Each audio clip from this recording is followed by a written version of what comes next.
Cześć wszystkim i witam po raz kolejny na moim kanale. W dzisiejszym odcinku opowiem Wam o wszystkich znaczeniach przyimka o w języku polskim. Chyba dla wielu osób uczących się języka obcego to większy albo mniejszy problem, to znaczy te przyimki. Dlaczego? Ponieważ często mają wiele znaczeń i często używamy ich w różnych kontekstach. Czasami też osoby chcą tłumaczyć coś bezpośrednio z ich języka ojczystego na drugi język, na język obcy i nie zawsze się to sprawdza. Nie zawsze ten przyimek będzie taki sam. Pokażę Wam teraz dwa przykłady, gdzie w języku angielskim będziemy używać tego samego przyimka, natomiast w języku polskim w jednym zdaniu będzie jeden przyimek, a w drugim zdaniu będzie już inny przyimek. A więc w języku polskim powiemy: kupiłem ten prezent dla mojego przyjaciela. W języku angielskim będzie to I bought this gift for my friend. A więc tutaj dla tłumaczymy jako for. A teraz drugi przykład.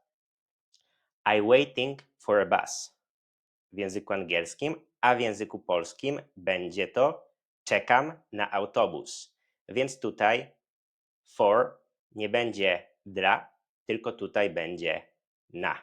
Czasami zdarza się też, że w języku obcym musimy dodać jakiś przyimek, użyć jakiegoś przyimka w naszym zdaniu, natomiast to samo zdanie w naszym języku ojczystym powiedzielibyśmy w inny sposób, bez przyimka. Na przykład dzwoniłem do ciebie wczoraj. W języku angielskim powiedzielibyśmy I called you yesterday. Czyli tutaj nie użyliśmy przyimka w języku angielskim, natomiast w języku polskim był to przyimek do ciebie. A więc zgodzicie się ze mną, że na początku może być to problematyczne. To samo mówią mi też moi uczniowie na lekcjach ze mną. Ten film to kontynuacja serii o polskich przyimkach, więc jeśli nie widzieliście moich poprzednich filmów, albo jeśli chcecie powtórzyć wiedzę, to zapraszam do ich obejrzenia. Właśnie na ekranie pojawią się linki do niektórych z nich. Ok, możemy zaczynać ze wszystkimi znaczeniami przyimka o. Pierwsze znaczenie przyimka o to about. Używamy tego przyimka, kiedy mówimy o temacie czegoś, temacie rozmowy, temacie dyskusji, o temacie filmu czy artykułu, również kiedy mówimy o marzeniach, o czym marzymy. Wtedy też używamy przyimka o. W tym kontekście przyimka o używamy z miejscownikiem. Popatrzmy teraz na kilka przykładów. Nie lubię dużo rozmawiać o powierzchownych tematach. Ten film jest o polskich królach. Ciągle myślę o nowych projektach. Marzę o podróży dookoła świata. Drugie znaczenie przyimka o to at, kiedy mówimy o godzinach, o czasie. I w tym przypadku przyimka o też używamy z miejscownikiem. Popatrzmy na kilka przykładów. Zwykle wstaję o 5:30. Zwykle kończę pracę o 18:00. Spotykamy się o 20:00 w tej restauracji. Albo możesz przyjechać do mnie o 10:00. Pamiętajmy, że wszystkie godziny po przyimku o będą miały końcówkę a, ponieważ wszystkie godziny są rodzaju żeńskiego.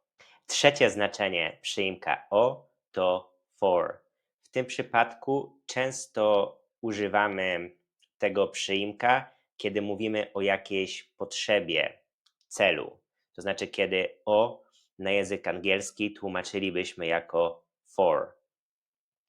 I w tym kontekście używamy tego przyimka z biernikiem. Popatrzmy na kilka przykładów. Modlę się o mądrość. On poprosił mnie o pomoc. Ona aplikuje o wizę. Oni walczyli o wolność. Niestety nie ma jednej dobrej reguły, jeśli chodzi o kolokację czasowników z przyimkami, więc musimy uczyć się ich na pamięć, regularnie powtarzać i używać ich. Czwarte znaczenie przyimka o to against, ale uwaga, używamy tego przyimka w konkretnym kontekście, kiedy mówimy o kontakcie fizycznym. Na przykład opierał się o ścianę albo fale rozbijają się o skały. Wiatr bił o szyby. Widzicie? W tych trzech przykładach mamy ten kontakt fizyczny.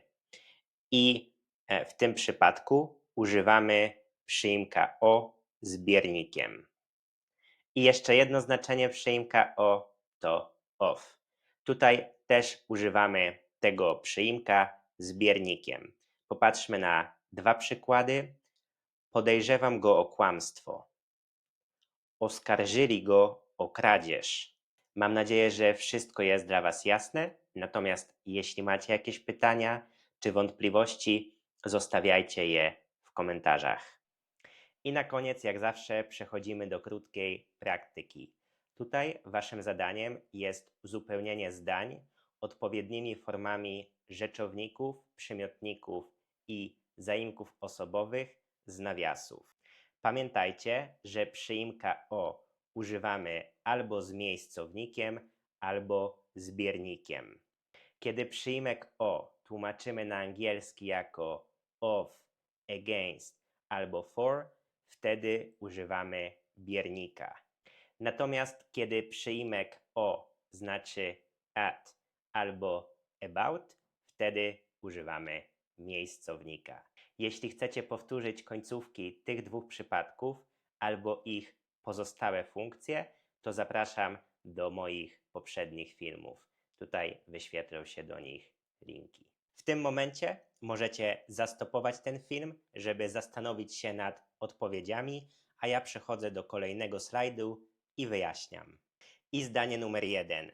Oni nie lubią rozmawiać o polityce. Rozmawiać o tłumaczymy jako about, więc jest to miejscownik. Polityka, rodzaj żeński, w miejscowniku ma formę polityce. Zdanie numer 2. Ona już myśli o wakacjach. Myśleć o, taka sama sytuacja, to think about, jest to miejscownik i w liczbie mnogiej w miejscowniku mamy końcówkę ach, w wakacjach. Zdanie numer 3. Oni chodzą spać o 22. Tutaj mamy godzinę, kiedy mówimy o czasie, o godzinie. Jest to też miejscownik. Wszystkie godziny są rodzaju żeńskiego, a więc końcówka ej. Zdanie numer 4. Dzisiaj jemy obiad o 14. Ta sama sytuacja, jak w zdaniu numer 3. Zdanie numer 5. Modlę się o pokój. Tutaj o tłumaczone jest jako for, czyli jest to biernik. Pokój jest to słowo rodzaju męskiego. Rodzaj męski nieżywotny, a więc pozostaje bez zmian. Zdanie numer 6. Oni walczą o swoje prawa. Walczyć o, tutaj o tłumaczymy jako for, a więc też jest to biernik. Swoje prawa, liczba mnoga, a więc też nic nie zmieniamy. Jest taka sama forma jak w mianowniku. Numer 7. Nie opieraj się o ten stół. Tutaj o tłumaczone jest jako against, a więc jest to biernik. Jest to słowo rodzaju męskiego, więc rodzaj męski nieżywotny, nie modyfikujemy, nie zmieniamy. Numer 8. Nie podejrzewam go o to. Tutaj o tłumaczymy jako of, więc jest to też biernik. I tutaj mamy zaimek osobowy, czyli on w bierniku to go. Numer 9. Córka poprosiła mamę o nową zabawkę. Tutaj mamy for, a więc jest to biernik i nowa zabawka, słowo rodzaju żeńskiego, a więc nową zabawkę. I zdanie numer 10. Oni nigdy nie dyskutują o małych problemach. Tutaj dyskutować o, tak jak rozmawiać o, myśleć o, czyli o tłumaczymy jako about, małe problemy, jest to liczba mnoga, a więc w miejscowniku dla przymiotnika mamy końcówkę ich, małych i dla rzeczownika końcówkę ach, problemach. I to już wszystko na dzisiaj. Mam nadzieję, że teraz czujecie się dużo pewniej z przyimkiem o. Pamiętajcie o zostawianiu swoich zdań w komentarzach, ponieważ teoria jest bardzo ważna, ale praktyka jest jeszcze ważniejsza, ponieważ ćwicząc, tworząc, mówiąc swoje zdania, możecie zobaczyć, czy rzeczywiście rozumiecie dany temat i to pomaga też lepiej zapamiętywać i utrwalać naszą wiedzę. Na koniec bardzo proszę o zostawianie łapek w górę, komentarzy i subskrypcji. Będzie to dla mnie bardzo pomocne w rozwoju mojego kanału. Do zobaczenia już w kolejną niedzielę. Cześć!